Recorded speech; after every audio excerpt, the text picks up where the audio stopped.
तथागत सम्यक संबुद्ध, इनको मैं सर्वप्रथम 3 बार वंदन करता हूँ।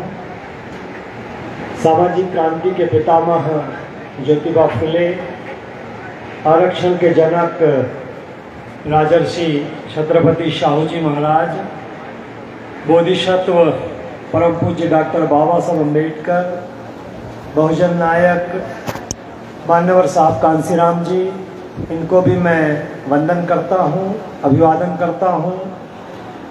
मंच पर आसीन और मंच के सामने बैठे हुए महान भिक्षु संघ को भी मैं वंदन करता हूँ। आज इस कार्यक्रम में मंच पर बैठे हुए हमारे राष्ट्रीय बौद्ध महासभा के संस्थापक और अध्यक्ष आदरणीय धम्म प्रकाश भारती जी, कार्यकारी अध्यक्ष हमारे बादल सिंह बौद्ध जी, आदरणीय नागपुर से आई हुई उषाताई बौद्ध, साथ ही परम आदरणीय भिक्षुणी संघ को भी मैं वंदन करता हूँ। राष्ट्रीय बौद्ध महासभा ने जो ये आयोजन किया है धम्म संगति का, इसमें देश के विभिन्न क्षेत्रों से आए हुए सामने इस कार्यक्रम में बैठे हुए सम्माननीय उपासक बंधुओं, आदरणीय उपासिकाएं, आप सभी को मैं बहुत देर से इस कार्यक्रम को सुनने के लिए भी और दूर दराज से यहाँ तक आने के लिए भी मैं आपका बहुत साधुवाद करता हूँ। ये बुद्ध की धरती है, ये सम्राट अशोक की धरती है, ये महान भिक्षु सारिपुत्र और महामौदगल्याण की धरती है। और इसलिए भी चूँकि आप राष्ट्रीय बौद्ध महासभा के इस धम्म संगति के कार्यक्रम में आए हैं, तो आपको इस बात का भी ध्यान रखना है कि आपको जिस अनुशासन की आप लोगों से अपील की जा रही है, बात यहाँ की नहीं है।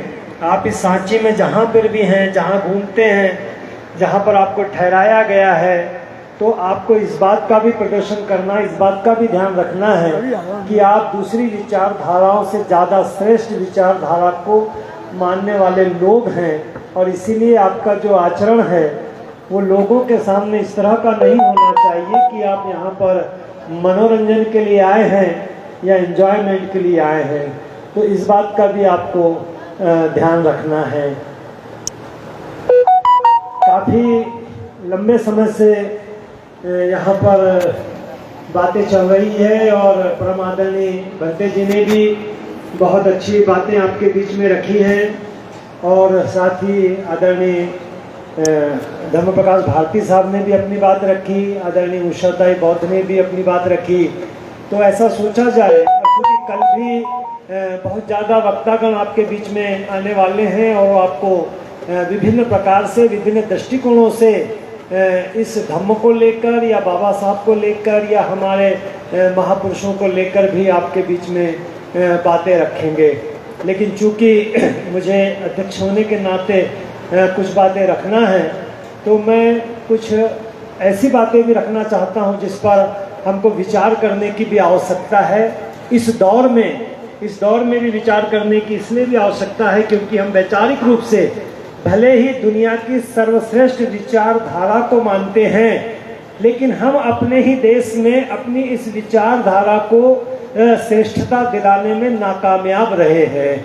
दूसरी विचारधाराएं बहुत तेजी से पांव पसारते जा रही हैं। जो धर्म को लेकर काम करती हैं, वो विचारधाराओं का प्रचार प्रसार हमारी अपनी इस विचारधारा से ज़्यादा आगे निकल रही हैं। तो इसलिए हमको आज के दौर में जो भी हम बातें इस मंचों के माध्यम से रख रहे हैं या अपने प्रचार प्रसार के माध्यम से रख रहे हैं, उससे हटकर हमको विचार करने की आवश्यकता है। जैसे एक छोटी सी बात है कि ये जो विचारधारा है, इसमें बुजुर्ग लोग तो ज़्यादा दिखाई देते हैं, लेकिन युवा वर्ग दिखाई नहीं देता है। और हम भी बचपन से अपने बच्चों को क्या ट्रेनिंग देते हैं, हम जितने भी यहाँ पेरेंट्स भी आए हैं, तो हम क्या ट्रेनिंग देते हैं कि डॉक्टर बनना है, इंजीनियर बनना है, आईएएस बनना है, आईपीएस बनना है, मजिस्ट्रेट बनना है। बचपन से हम इस तरह का स्लो पॉइजन उसके दिमाग में डालते रहते हैं। जब वो इंजीनियर बनता है उसका स्वागत करते हैं, जब वो डॉक्टर बनता है उसका स्वागत करते हैं, जब वो आईएएस बनता है उसका स्वागत करते हैं। वो भी बड़ा खुशी महसूस करता है। मंचों से हम ये कहते हैं कि इसने माँ बाप का नाम रोशन किया है, माँ बाप का नाम रोशन किया है। तो वो माँ बाप का नाम रोशन करने वाला जब इंजीनियर बनता है, डॉक्टर बनता है, आईएएस बनता है, फिर उसको नौकरी लग जाती है, फिर उसकी शादी हो जाती है, शादी होने के बाद में वो घर गृहस्थी में लग जाता है, और बहुत सालों के बाद फिर हम इस बात के लिए पछताते हैं कि ये इतना बड़ा डॉक्टर बना है, इतना बड़ा इंजीनियर बना, इतना बड़ा आईएएस बना है, जो भी और बड़े पदों पे गया है, तो हम ये उसको साबित कर देते हैं कि ये अपने स्वार्थी जीवन में लिप्त है। और इसीलिए इसके लिए हम भी दोषी हैं कि हम बचपन से उसको जो सिखाते हैं, जो धर्म का प्रचार प्रसार भी करते हैं, जो मंचों पर आकर भाषण करते हैं कि पंचशील का पालन करना चाहिए, अष्टांगिक मार्ग का पालन करना चाहिए, लेकिन घर में जाके बच्चों को वो सारे लोग यही ट्रेनिंग देते हैं कि बेटा धर्म कर्म अपनी जगह है, राजनीति अपनी जगह है, समाज अपनी जगह है, लेकिन अभी तुझको डॉक्टर बनना है। क्यों बनना है? तो तुझे माँ बाप का नाम रोशन करना है। क्यों रोशन करना है? तो तुझे खूब दौलत कमाना है। तो ये इसका जब खूब दौलत भी कमाने लगता है तो हम उसकी तारीफ करते हैं कि वो समाज के चाहे काम आए चाहे ना आए, लेकिन फिर भी हमको गर्व होता है कि मेरा बेटा खूब दौलत कमा रहा है, खूब नाम कमा रहा है, खूब पद प्रतिष्ठा कमा रहा है। तो अकेले इतने से ही काम चलने वाला नहीं है। इसलिए दूसरी बातों पर भी सोचने की आवश्यकता है कि युवा वर्ग इन क्षेत्रों में कैसे आएगा, वो इधर डाइवर्ट कैसे होगा, या वैचारिक रूप से जिस विचारधारा को लेकर हम बात करते हैं तो वो विचारधारा समाज के सामने किस तरह से जानी चाहिए, इस पर भी चिंतन मनन होना चाहिए। क्योंकि देश भर के बुद्धिजीवी आए हैं, महान भिक्षु संघ भी यहाँ पर आज विराजमान हैं, तो कुछ ऐसी बातों पर भी विचार करने की आवश्यकता है। जैसे बुद्धिज्म की बात जब आती है तो बुद्धिज्म को लेकर हमारे देश में दो तरह की धाराएं प्रवाहित हैं। एक धारा 1956 के पहले की है और एक धारा 1956 के बाद की है। कुछ लोग बाबा साहब अम्बेडकर को अलग तरीके से, अलग नजरिए से जांचते हैं, और कुछ लोग जो है इस विचारधारा को बाबा साहब अम्बेडकर के पहले का जो भारत रहा है, या जो बाबा साहब अम्बेडकर के पहले का जो बुद्धिज्म रहा है, उसको ही स्वीकार करना चाहते हैं। तो मैं अपने छोटे चैलेंज, जैसे कहते हैं छोटा मुंह बड़ी बात, तो उस आधार पे मैं ये कहना चाहता हूँ कि 2500 साल पहले बुद्ध हुए और 2500 साल के बाद में बाबा साहब अम्बेडकर हुए। संयोग से हम बाबा साहब अम्बेडकर को बुद्ध नहीं कहते हैं, लेकिन बाबा साहब अम्बेडकर को कम से कम हम बोधिसत्व जरूर कहते हैं। क्यों बोधिसत्व कहते हैं? क्योंकि बुद्ध का दर्शन क्या था, बुद्ध की विचारधारा क्या थी, बुद्ध का आंदोलन क्या था, बुद्ध की क्रांति क्या थी।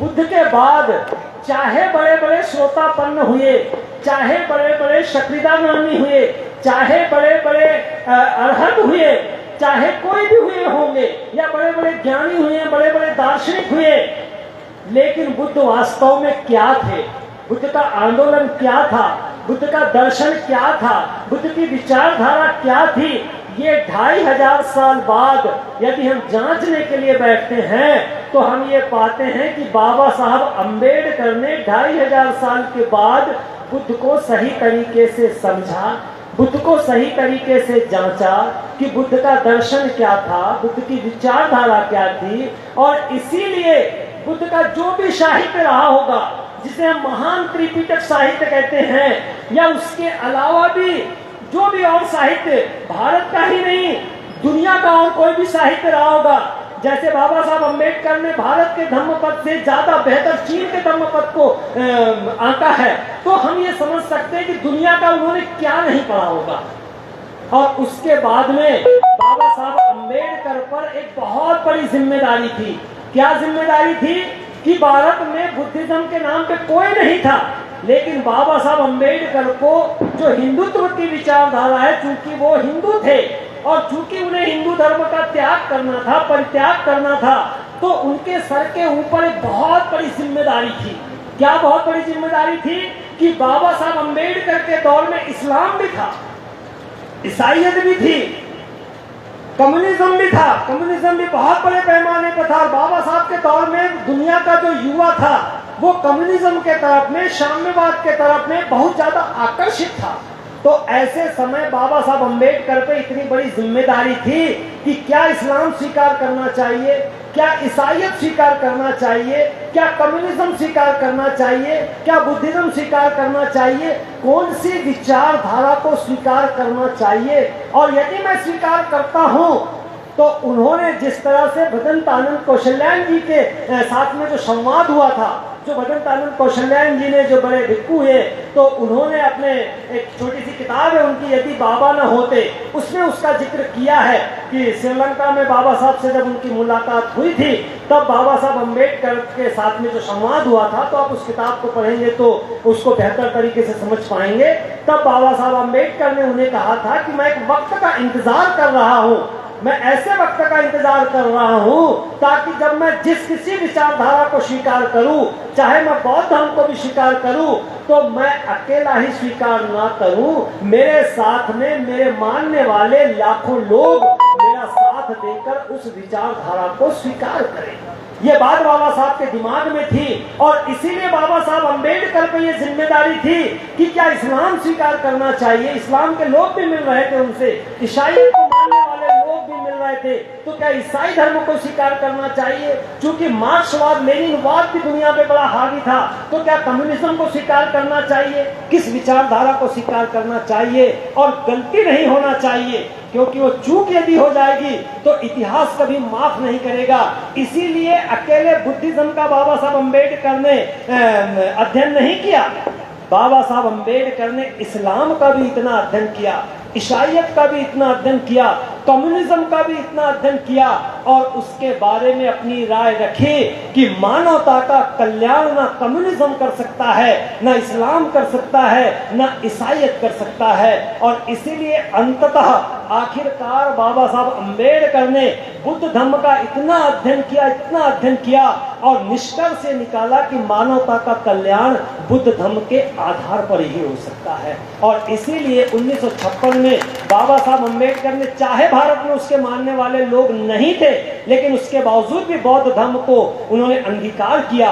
और हमारे लोगों को जिन पर उनका बड़ा एहसान है, जिसकी वजह से हम कहते हैं कि रोटी भी खा रहे हैं, तो बाबा साहब की देन है, बाबा साहब अम्बेडकर की वजह से हम रोटी खा रहे हैं। तो ऐसे लोगों को बाबा साहब अम्बेडकर ने नसीहत दिया, समझाइश दिया कि बुद्ध धर्म को समझने के लिए यहाँ वहां मत भटकना, श्रीलंका मत जाना, थाईलैंड मत जाना, चीन जापान मत जाना, इंग्लैंड अमेरिका मत जाना, मैं तुम्हारे लिए ऐसी व्यवस्था बना के दे रहा हूं, ऐसी सुगम और सरल व्यवस्था बना के दे रहा हूं कि साधारण से साधारण आदमी भी बुद्ध धर्म को बेहतर तरीके से समझ लेगा।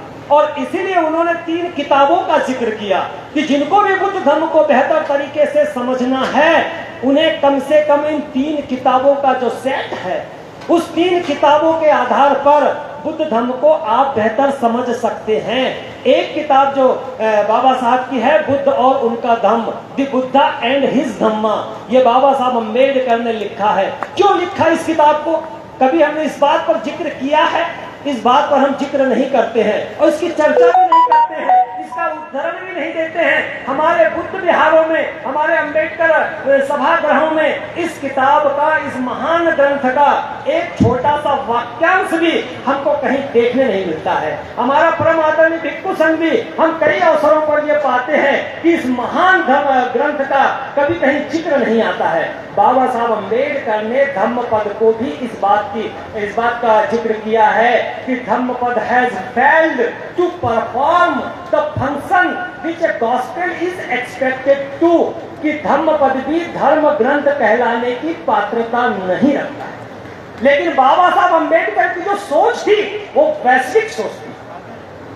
वो दुनिया में जो भी धर्म की विचारधाराएं हैं, चाहे इस्लाम है, चाहे ईसाईयत है, चाहे हिंदुत्व है, चाहे कम्युनिज्म है, उनसे बाबा साहब अम्बेडकर प्रतिस्पर्धा करना चाहते थे, कंपटीशन लेना चाहते थे। और उस कंपटीशन में बाबा साहब अम्बेडकर ये साबित करने के लिए निकले थे कि बुद्ध की जो विचारधारा है, बुद्ध धम्म जो है, वो दुनिया की सर्वश्रेष्ठ विचारधारा है। और उस सर्वश्रेष्ठ विचारधारा में बाबा साहब अम्बेडकर के जब ग्रंथों को आप पढ़ेंगे तो बाबा साहब अम्बेडकर ने बुद्ध धर्म के पतन का एक कारण ये भी बताया है कि जैसे इस्लाम के पास उनका अपना धर्म ग्रंथ है, जैसे ईसाइयों के पास उनका अपना एक धर्म ग्रंथ है, जैसे हिंदुओं के पास उनका अपना एक धर्म ग्रंथ है, या कम्युनिस्टों के पास भी अपना उनका एक महान ग्रंथ है जिसे हम दास कैपिटल कहते हैं, लेकिन बौद्धों के पास उनका अपना एक धर्म ग्रंथ नहीं है। ये भी एक पतन का कारण है। तो बाबा साहब अंबेडकर ने इस कमी को पूरा करने के लिए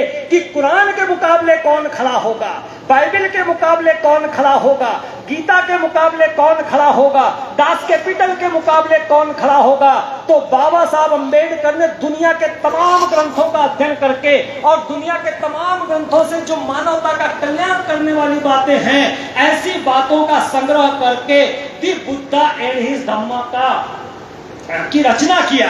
लेकिन जो बुद्ध एंड धम्मा को इस भारत में ही नहीं, दुनिया में जो उसको स्वीकारोक्ति मिलना चाहिए था, जो उसको सम्मान मिलना चाहिए था, जो उसको मान्यता मिलनी चाहिए थी, वो आज तक नहीं मिल पाई।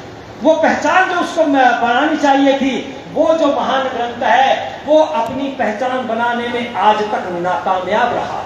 जब इंग्लैंड के लोगों की बात आती है, थाईलैंड के लोगों की बात आती है, श्रीलंका जापान के लोगों की बात आती है, तो सबसे पहला जो दायित्व होता है, सबसे पहली जो जिम्मेदारी होती है, वो भारत के लोगों की होती है। और भारत के लोगों की इसलिए ज्यादा जिम्मेदारी होती है कि भारत के लोगों पर एहसान भी बाबा साहब अम्बेडकर का है, भारत के लोगों पर उपकार भी बाबा साहब अम्बेडकर का है। और इसलिए कम से कम जो बाबा साहब अम्बेडकर से उपकृत हुए लोग हैं, उन लोगों ने कम से कम इस महान ग्रंथ को भारत में ही नहीं, दुनिया के कोने कोने तक सम्मान दिलाना चाहिए था।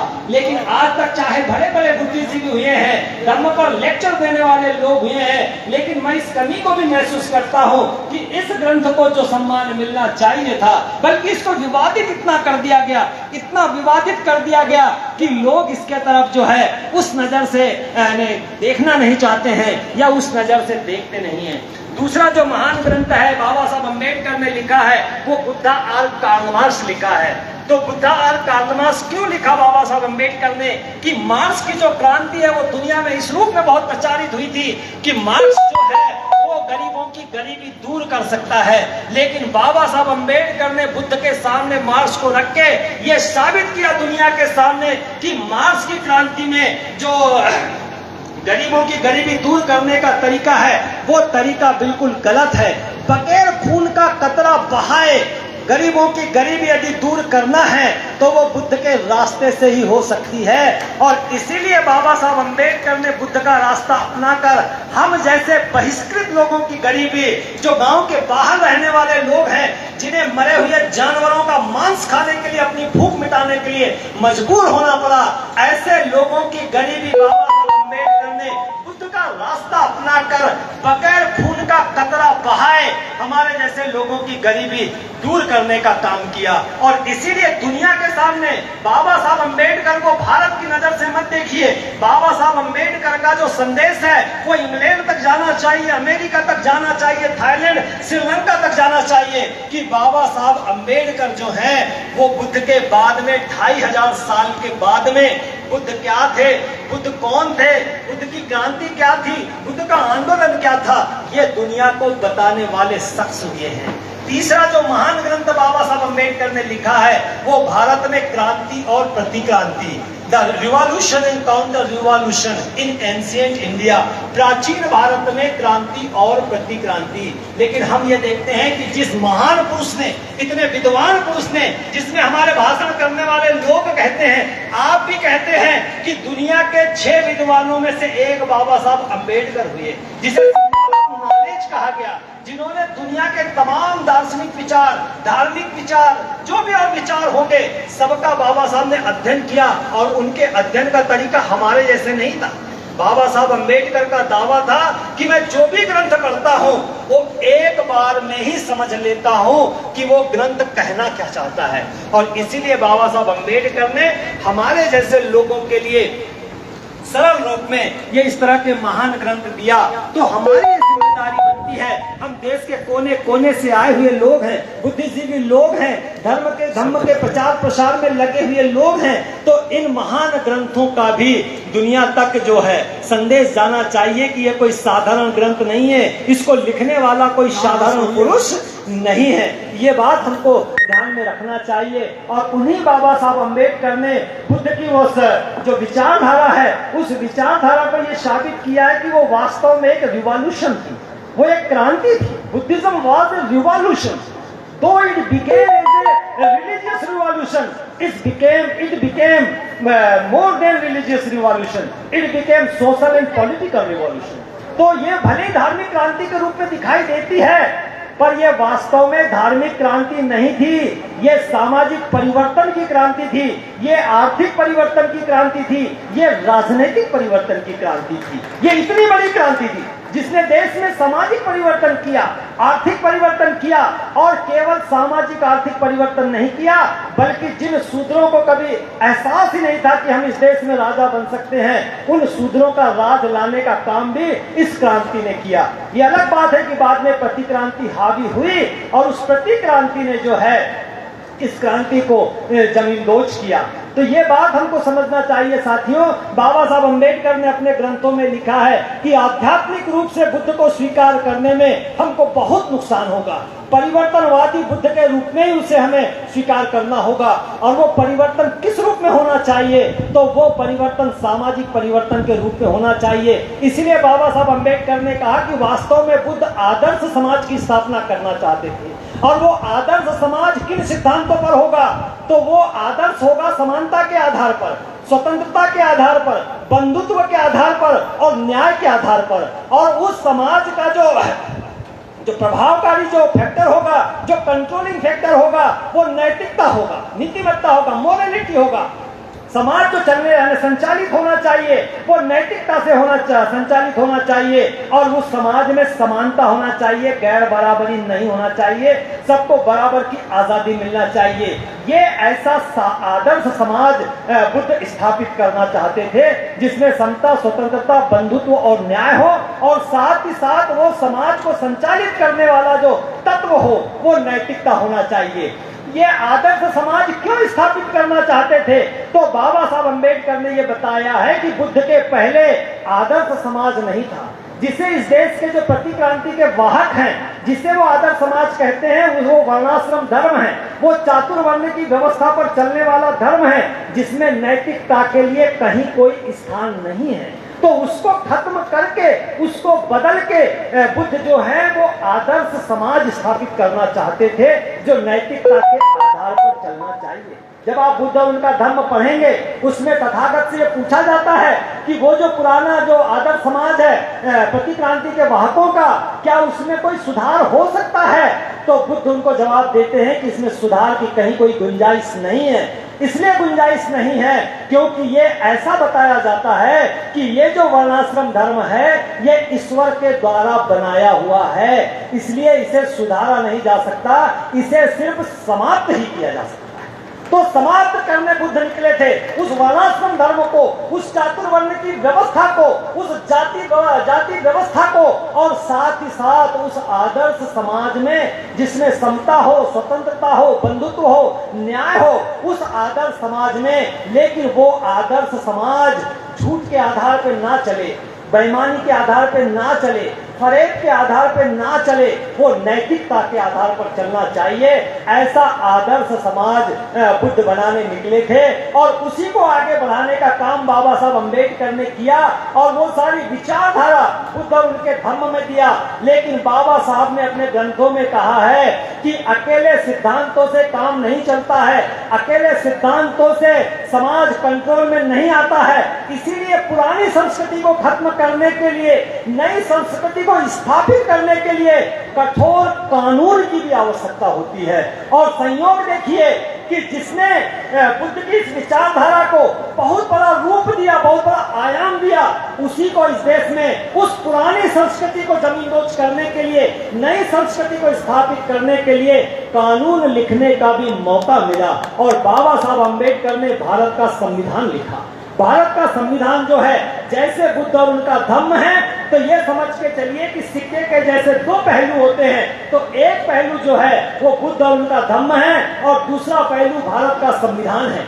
लेकिन हम क्या देखते हैं कि जैसे एक मुसलमान है वो अपनी कुरान को आत्मसात करता है, एक हिंदू है अपनी भगवत गीता को आत्मसात करता है, अपने धर्म को आत्मसात करता है। एक ईसाई अपनी बाइबल को आत्मसात करता है, जैसा उसे बताया गया है उसके धर्म ग्रंथ में उसको वह आत्मसात करता है। यदि उसको 30 दिन रोजे रखना है वो रोजे जरूर रखता है, उसको टोपी पहनना है वो टोपी जरूर पहनता है, उसको मूछ नहीं रखना है दाढ़ी रखना है तो वो मूछ नहीं रखेगा दाढ़ी रखेगा। इसका मतलब क्या है? इसका मतलब है कि वो आत्मसात करता है। लेकिन हम क्या कमी देखते हैं कि ना तो हम अपने धर्म ग्रंथ को आत्मसात करना चाहते हैं और ना ही हम अपने भारतीय संविधान को आत्मसात करना चाहते हैं। जैसे छोटा सा मैं हमेशा जिक्र करता हूं भारतीय संविधान के बारे में कि पुरानी संस्कृति में बेटे को दहेज की वस्तु माना गया और इसीलिए जब शादी होती है तो उसे कन्यादान किया जाता है। पिता उसका कन्यादान करता है, पिता ना हो तो भाई उसका कन्यादान करता है, दहेज के साथ कन्यादान करता है। ये पुरानी संस्कृति है। लेकिन कानून बनने के बाद उस संस्कृति पे रोक लगा दिया गया, कठोर कानून बना के उस संस्कृति को रोक दिया गया कि बेटी को दहेज के साथ विदा नहीं किया जाएगा, उसका कन्यादान नहीं किया जाएगा। बल्कि नई संस्कृति जो बुद्ध ने स्थापित की थी कि बेटे के बराबर बेटी को दर्जा मिलना ही चाहिए, इसलिए एक भिक्षु के बराबर भिक्षुणी को दर्जा अपने बुद्ध ने अपने जमाने में दिया था। तो बाबा साहब अम्बेडकर ने भारतीय संविधान के माध्यम से बेटे को बेटे के बराबर का दर्जा देते हुए, दान की वस्तु ना समझते हुए बाबा साहब अम्बेडकर ने उसे अधिकार की वस्तु बनाकर दिया कि पिता की संपत्ति में, माता पिता की संपत्ति में जितना हिस्सा बेटे का होगा उतना हिस्सा बेटी को भी मिलेगा। आप इतने लोग यहाँ पर बैठे हुए हैं, एक भी अपने सीने पर हाथ रख के ये बात सोचिए कि आप जो भी संपत्ति अर्जित कर रहे हैं, क्या आपका दिल अपनी बेटी को देने का है? आप नहीं देते। आप अभी जरूर हाथ खड़े कर देंगे क्योंकि अभी आप भावावेश में हैं। लेकिन आप देश का जब सर्वे करने निकलेंगे तो कोई भी माता पिता जो है वो संविधान को जरूर जानता होगा। लेकिन जब इस तरह की छोटी छोटी बातों को हम देखेंगे, आपके यहाँ शादी होती है तो शादी के पंडाल में दहेज के सामान रखे जाते हैं, भले आप उसे गिफ्ट कहते हैं लेकिन वो वास्तव में दहेज के सामान होते हैं। तो ये बात जो है, ये बात ऐसी है कि हम आत्मसात करने वाली बात है। हजारों साल के बाद ये चीजें हमको मिली है और हमको मानवता का दर्जा मिला है, इंसान का दर्जा मिला है, इतनी बड़ी उपलब्धि हमको हासिल हुई है, तो हमको आत्मसात करने में क्या जाता है? तो ये आत्मसात करने की चीजें हैं। और जितना ज्यादा, चाहे कितना भी नुकसान हो जाए, जितने हम संतों गुरुओं को देखते हैं, महापुरुषों को देखते हैं, इन्होंने बड़े बड़े त्याग किए हैं, उनके त्याग के सामने हमारा त्याग नगण्य है, कुछ भी नहीं है। हम थोड़ा सा त्याग भी यदि करने बैठेंगे तो हम अपने बुद्ध उनके दम को दुनिया का सर्वश्रेष्ठ धर्म ग्रंथ साबित कर सकते हैं। हम भारत के संविधान को दुनिया का सर्वश्रेष्ठ संविधान साबित कर सकते हैं। हम में भी कमजोरी है। जो भी संविधान को मानने वाले लोग हैं, चाहे हमारे कर्मचारी हैं, चाहे राजनेता हैं, चाहे गृहस्थ हैं, चाहे महिलाएं हैं, चाहे धंधा पानी करने वाले, रोजगार करने वाले लोग हैं, कोई भी संविधान को श्रेष्ठता दिलाने का कार्य नहीं कर रहा है। और इसलिए चाहे वो दुनिया का सर्वश्रेष्ठ संविधान हो, वो कहने से साबित नहीं होगा, उसको साबित करने की आवश्यकता है। ये महत्वपूर्ण बातें हैं। दूसरा जो महत्वपूर्ण मामला है, दूसरी जो महत्वपूर्ण बात है कि आज प्रतिक्रांति बहुत बड़े सफलता की ओर आगे बढ़ रही है। अभी सब लोग हम जानते हैं कि हमारा संविधान खतरे में है, हमारा लोकतंत्र खतरे में है। तो साथियों, खतरे में क्यों है? खतरे में इसीलिए है कि जिसको हम प्रतिक्रांति कहते हैं, उस प्रतिक्रांति ने बड़ी चालाकी से तथागत बुद्ध ने अपने जमाने में क्या किया था। बुद्ध को जो बोधि प्राप्त हुई थी, बुद्ध तो प्राप्त हुआ था, तो बुद्ध को बोधि जो प्राप्त हुई थी वो बोधि वास्तव में बोध गया में प्राप्त हुई थी।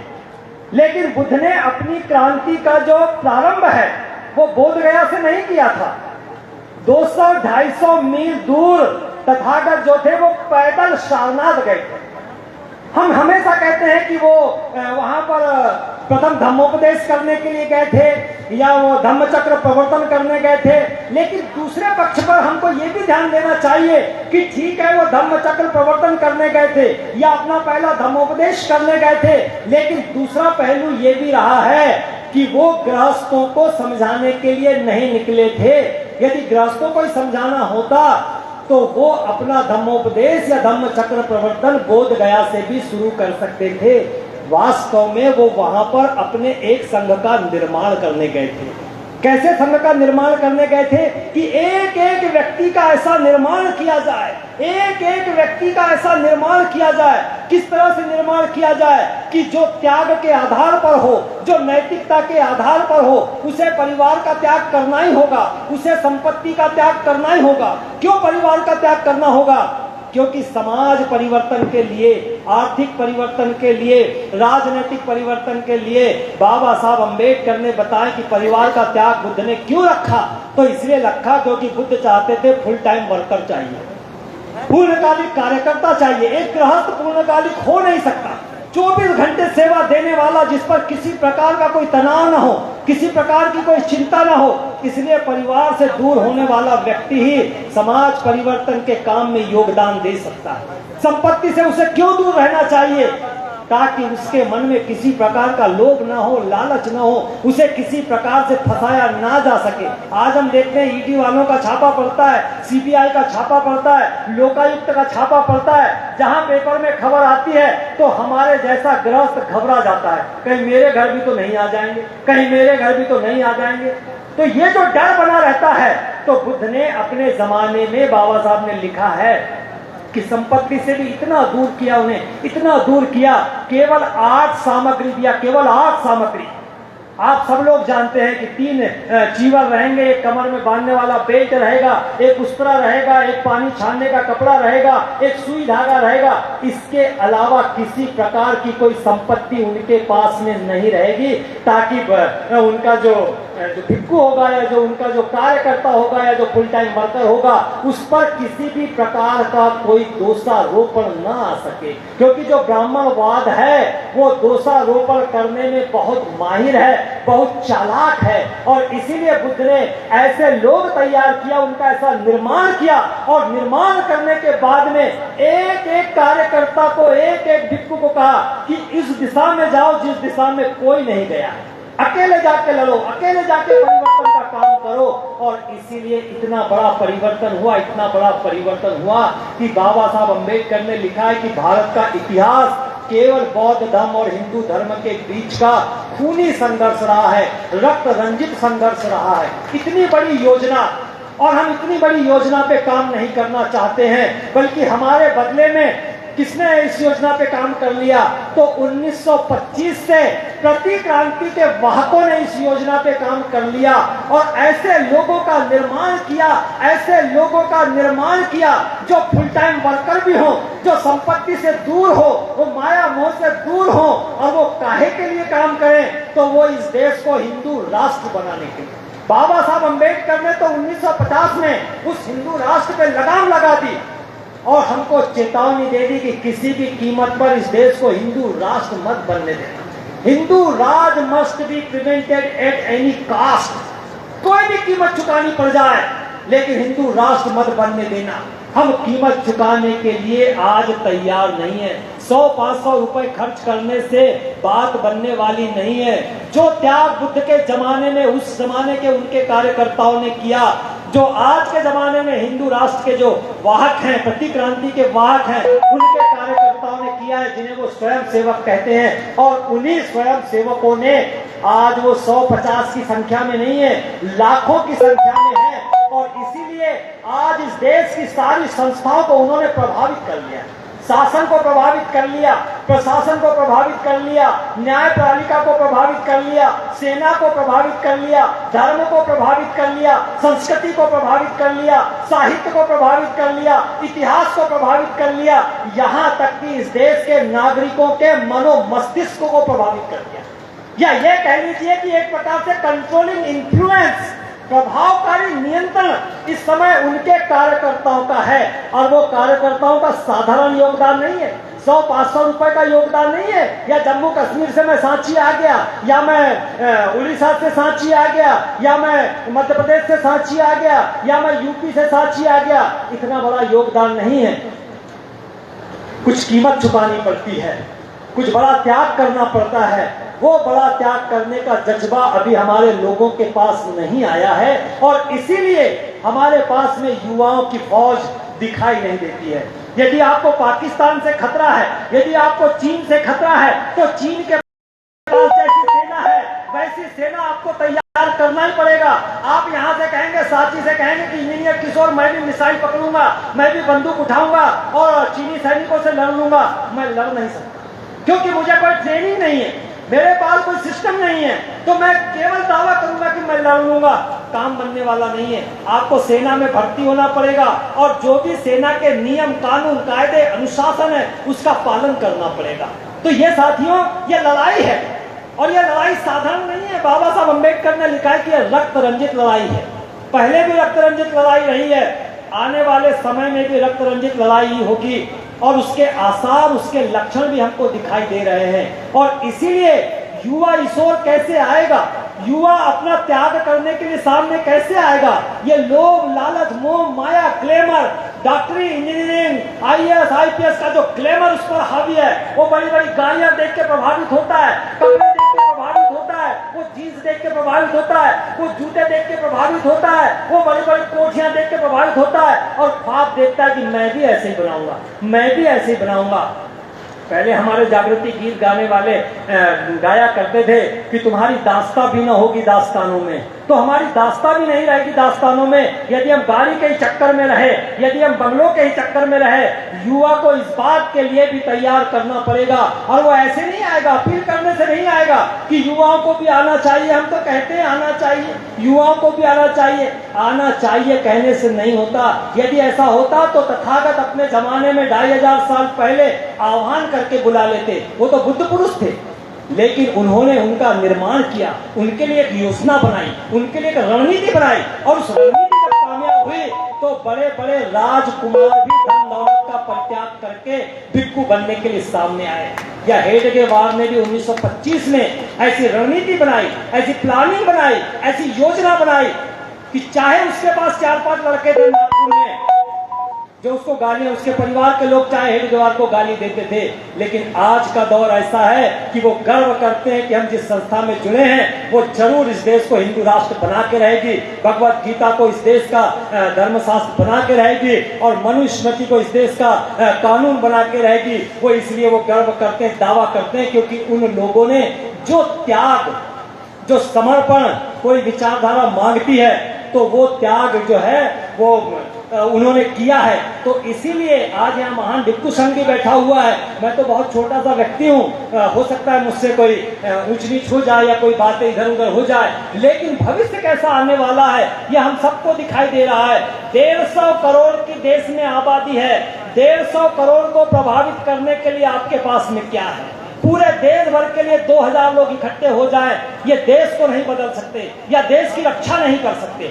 और इसीलिए नए तरीके से सोचने की आवश्यकता है, नए तरीके से प्लान करने की आवश्यकता है। ये धर्म संगति है, यहाँ पर विभिन्न संस्थाओं के भी लोग हैं, महान भिक्षु संघ यहाँ बैठा हुआ है। सारे लोग मिलकर, सारे लोगों ने सोच विचार करके यदि नई रणनीति पर काम नहीं करेंगे, नया कोई प्लान डिजाइन नहीं करेंगे, ऐसा प्लान डिजाइन करना बहुत जरूरी है ताकि युवा, उसको ये लगना चाहिए कि कलेक्टर बनने से भी बड़ा काम अपने धर्म की रक्षा करने का है, कि आईपीएस बनने से भी बड़ा काम अपनी संस्कृति की रक्षा करने का है, कि डॉक्टर बनने से भी बड़ा काम अपने संविधान की रक्षा करने का है, कि इंजीनियर बनने से भी बड़ा काम अपनी संस्कृति, अपने धर्म, अपने राष्ट्र की रक्षा करने का है। तो ये साथियों, उसके लिए एक नया प्लान डिजाइन करने की आवश्यकता है। चाहे कोई भी कहीं से बनाए, कहीं से भी निकले, कोई भी संस्था बनाए, ये छोटी छोटी संगठन बना के कि चलो हम ऐसा कर रहे हैं, बुद्ध बनना चाहिए,